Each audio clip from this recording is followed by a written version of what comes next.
Lectura del libro del Génesis. Israel amaba a José más que a todos los otros hijos, porque le había nacido en la vejez y le hizo una túnica con mangas. Al ver sus hermanos que su padre lo prefería a los demás, empezaron a odiarlo y le negaban el saludo. Sus hermanos trashumaron a Siquén con los rebaños de su padre.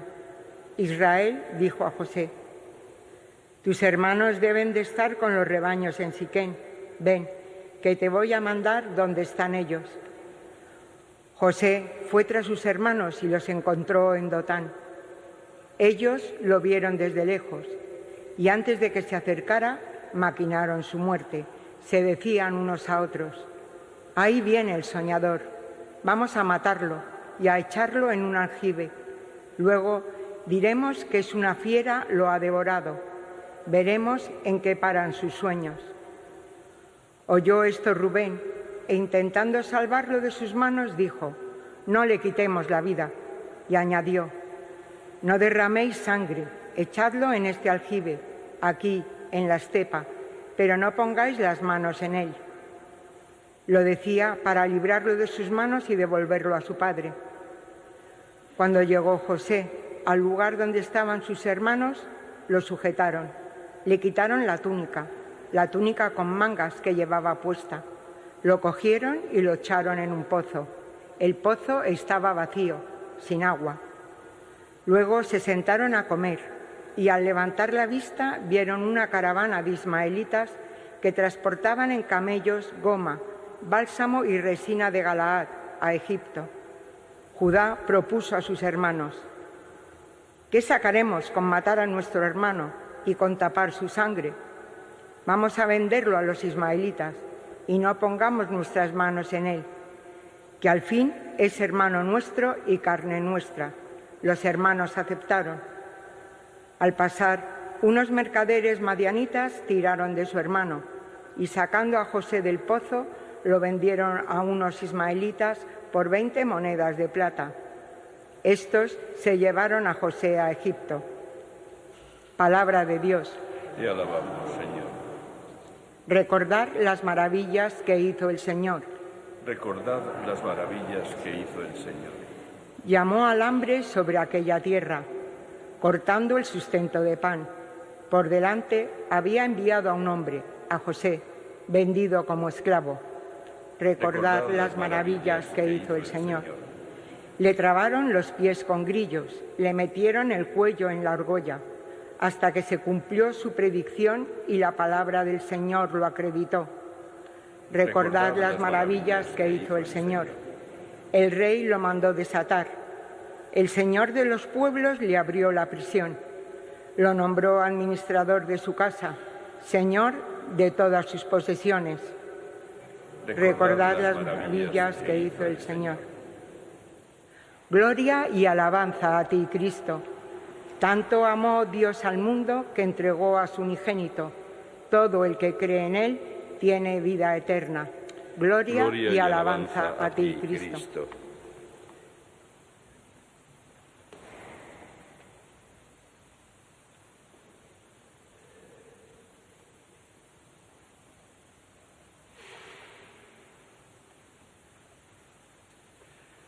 El Señor esté con vosotros. Lectura del Santo Evangelio según San Mateo.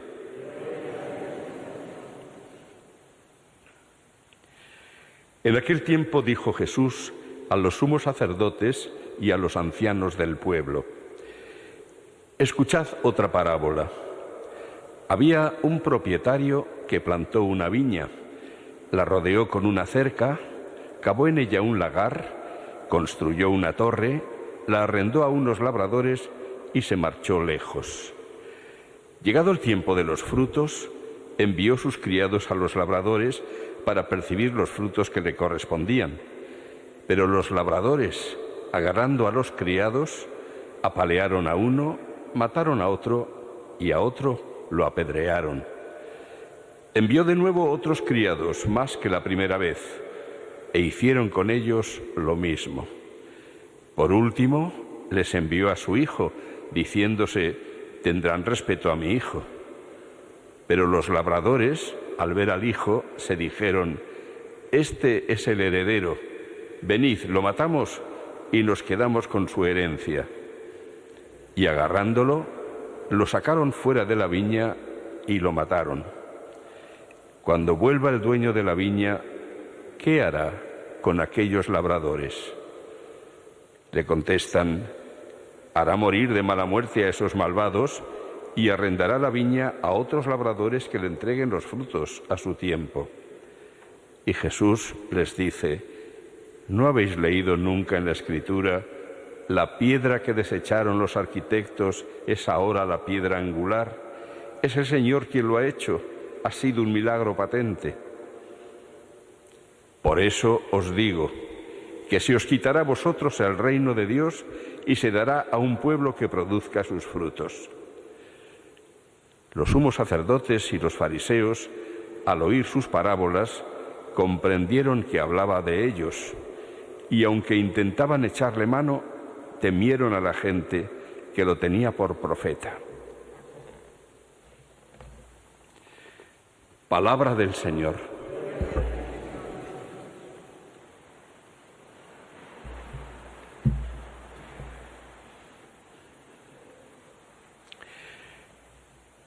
Intentaremos, como tenemos que hacer siempre, descubrir qué nos quiere decir hoy a nosotros el Señor a través de estas palabras suyas. Hay bastantes cosas que aparecen con bastante claridad. Por lo pronto, el nexo de unión entre las dos lecturas que hemos escuchado estaría en esa figura en la que se convierte José de lo que habría que pasar con Cristo, el Hijo del Padre. Y es la frase que dicen los hermanos de José, por un lado: mirad, ahí viene el soñador, vamos a matarlo y a echarlo a un aljibe. Los labradores de la parábola de Jesús, cuando ven venir al Hijo, dicen: este es el heredero, venid, lo matamos y nos quedamos con su herencia. Matar, la solución que algunos, o por desgracia muchos, encuentran a sus reacciones, a sus problemas. La envidia es lo que ocupa el corazón de los hermanos y que les lleva a tenerle tanto odio que quieren matarlo. También la envidia, de alguna manera, estaba en el corazón de aquellos a quienes iba dirigida especialmente la parábola de Jesús, los dirigentes del pueblo judío. La envidia porque veían a Jesús realizar signos, milagros, y ellos no eran capaces de hacer nada semejante.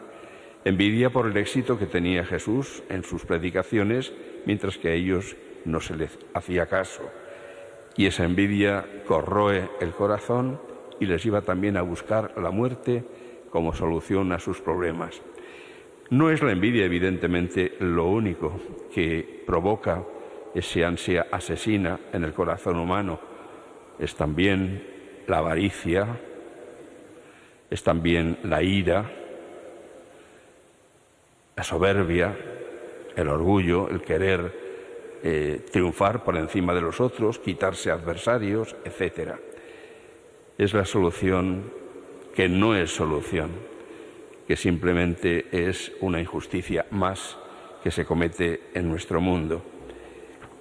Pero volviendo al relato de la historia de José y sus hermanos, vemos que en el fondo de este relato hay una fe muy clara en el Dios providente, la providencia de Dios.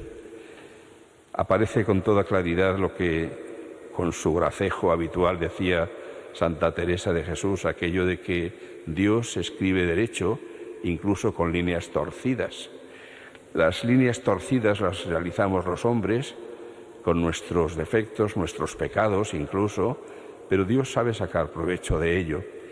Y en este caso, José, vendido por envidia, aquellos mercaderes lo van a llevar a Egipto, donde después de pasar calamidades, porque acusado falsamente iba a terminar en la cárcel y condenado probablemente a muerte, sin embargo, debido a su capacidad que el Señor le había dado de interpretar los sueños, ayuda al faraón en sus sueños y de esta manera se convierte en la persona principal del reino después del faraón. Y de esta manera estaba en condiciones, cuando llegaron sus hermanos buscando alimento, de ayudarles a sus hermanos, a su padre, y de esta manera vinieron a parar a Egipto toda su tribu, su clan familiar, que allí en Egipto se convirtieron por primera vez en un pueblo al que el Señor iba a rescatar, y iniciando así ese cumplimiento de la promesa que el Señor le había hecho a Abraham de hacer el padre de un gran pueblo. En el caso de la parábola que Jesús cuenta, es evidentemente una forma de interpretar lo que iba a ocurrir con él. Incluso toda la historia de Israel, esos labradores o esos criados que envía primero el dueño de la viña a los labradores, pues son los profetas, son los enviados del Señor, llamando a la conversión, reclamando frutos, hasta que envía a su hijo. A él le harán caso. Debido a esa historia de rechazo de la palabra de Dios por parte del pueblo de la alianza, esperaba que, por lo menos por la palabra del Hijo, llena de poder y de autoridad, se inclinarían por fin a la obediencia. Pero sabemos muy bien que no fue así, y Jesús lo sabía por adelantado. Su historia en este mundo terminaría en esa muerte ignominiosa que le propinan, inmerecida absolutamente. Pero Dios también en su caso escribió derecho con esas líneas torcidas, de tal manera que a él personalmente lo restableció por medio de la resurrección, lo restableció en su gloria, y además, de paso, nos consiguió a toda la humanidad la salvación que él nos había traído. Es esta lectura de la historia la que a nosotros también nos debe enseñar a no desesperar en los momentos difíciles de angustia, de fracaso, de dolor, porque también en nuestro caso el Señor escribe derecho con las líneas torcidas que realizamos los seres humanos. La viña es un lugar común en varios lugares de la Sagrada Escritura. Ya Isaías comparaba al pueblo de Israel con una viña que no daba fruto. El dueño de la viña esperaba que después de haberla cuidado tanto diera buenas uvas, pero solamente dio agrazones o agraces. Es decir, uvas que no estaban maduras y no servían para hacer vino, ni siquiera para ser comidas. En este caso, ahí sí hay frutos, en este uso que hace Jesús de la parábola de la viña. Sí hay frutos, pero esos frutos no son entregados a quien le corresponden. Se quedan los intermediarios con ellos. Por eso la parábola va dirigida fundamentalmente a la actitud de los que no son capaces de cumplir la misión que el Señor les había encomendado con honradez y con sinceridad.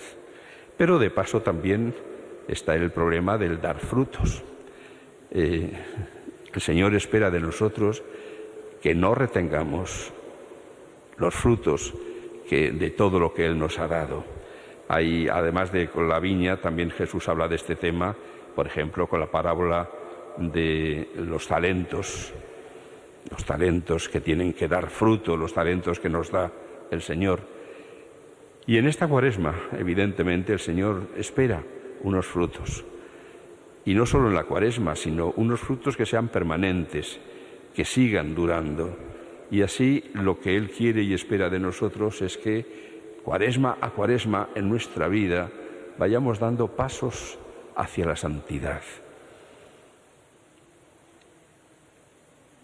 En nuestras manos, en nuestra libertad, la respuesta que demos libremente, está la capacidad de seguir a lo nuestro o de pararnos, pensar y decir: no puede ser que ya le estemos negando, le sigamos negando al Señor los frutos que le corresponden. Tanto nos ha dado, tanto ha hecho por nosotros, que no es justo que no reciba nada de nuestra parte. Dejemos que el Señor nos diga al corazón estas palabras, que Él nos haga personalmente la llamada a darle nuestros frutos, y que con la gracia que nos proporciona en la celebración de los sacramentos, pero también a través de la oración y de la escucha de su palabra, seamos capaces de reflexionar, de tomar decisiones y de ponerlas en práctica.